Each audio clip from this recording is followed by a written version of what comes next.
Российские медики и вирусологи прогнозируют новую пандемию коронавируса в конце сентября. Однако заболеваемость этой осенью ожидается ниже, чем в прошлом году. Насколько сильно нас накроет четвертая волна, зависит от нас самих. Чтобы хоть как-то обезопасить себя от пресловутого вируса, необходимо соблюдать все те же простые противоковидные меры. Носить средства индивидуальной защиты, соблюдать социальную дистанцию и вовремя мыть руки.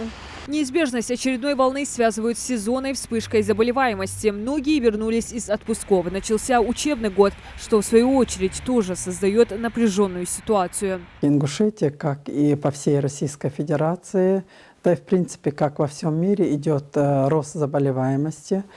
На сегодняшний день у нас всего проведено скрининговых исследований 457 230 исследований. Всего по результатам исследований положительно 21 065 человек. Так, в Сунжинской ЦРБ на стационарном лечении более 80 человек. В Назрановской районной больнице под наблюдением врачей более 100 пациентов. Также на амбулаторном лечении остаются около 1200 инфицированных. Среди больных также много зараженных новым штаммом вируса, который получил название Дельта или по-другому индийский штамм. Эта болезнь протекает в более агрессивной форме и гораздо тяжелее поддается лечению. Симптомы ОРВИ, гриппа и вот этого ковида, они одинаковые, и поэтому единственное, у некоторых людей, кто болеет индийским штаммом, там может появиться уже нарушение желудочно-кишечного тракта, это такие как диарея, тошнота, рвота. И сейчас очень важно соблюдать вот эти меры профилактики, о которых мы говорим, чтобы не заразиться микс-инфекциями. Вот они опасны этим, что грипп может присоединиться и ковид вместе протекать, и они уже протекают в более агрессивной форме. Корона перешла на новый уровень. Если раньше в тяжелом состоянии оказывались только пожилые, то сейчас болеют и взрослые, и дети. Настоящей бедой на голову медиков стали поздние обращения за помощью и самолечение. Непредсказуемость кредо коронавируса. Растет список ковидных симптомов, а инкубационный период заболевания начал сокращаться. Участились случаи, когда ПЦР-тесты не подтверждают наличие вируса. Только врачи могут определить, заражен человек или нет. Поэтому и призывают бить тревогу при первых же признаках. ПЦР-тесты выявляют на ранней стадии заболевания, когда вирус находится в носоротовой области.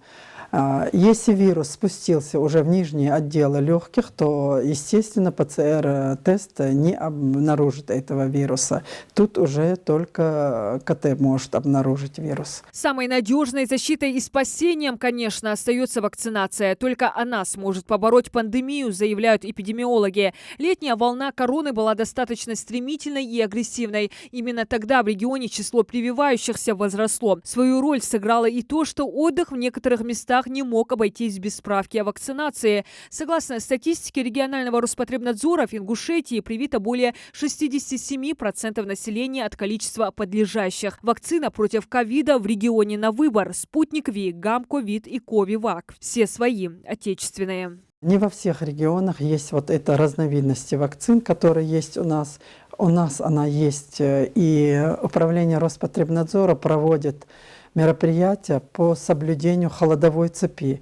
Холодовая цепь республики не нарушается, она соблюдается. Предпочтение жителей республики пока отдают вакцине «Спутник Ви». Она вводится в 2 этапа с интервалом 21 день. Запасы всех препаратов имеются в достаточном количестве. Специалисты напоминают, прививка против ковида гарантирует легкое течение болезни. Менее 1% прошедших полный курс вакцинации заболели ковидной инфекцией. По мнению специалистов, в целом, чтобы в регионе появилась иммунная прослойка, необходимо привить 70% взрослого населения. Управлением Роспотребнадзора выявлено, что у нас болеют в республике в среднем одинаково как мужчины, так и женщины. В основном болеют люди, которые находятся на пенсии, и люди, которые без определенного места работы. Это связано с тем, что они активно посещают места массового скопления людей, и поэтому в связи с большими контактами они болеют чаще. Масочный режим пока никто не отменяет. Постановление главного государственного врача России продолжает действовать, и маски нужно носить. Ограничительные меры в Ингушетии продлены до 30 сентября, но региональное управление подготовило соответствующие документы о необходимости его продления и намерено передать информацию в оперштаб. Если мы говорим, что на открытом воздухе маска не обязательна, то в местах массового скопления людей эта маска, она обязательна, потому что те, кто находится в масках, они заражают намного меньше окружающих. Без разницы, какой стороной этой маску вы уже оденете. Это не столь актуально. Самое главное, чтобы эту маску вы правильно носили, чтобы она меньше зазоров оставляла, плотно прилегала.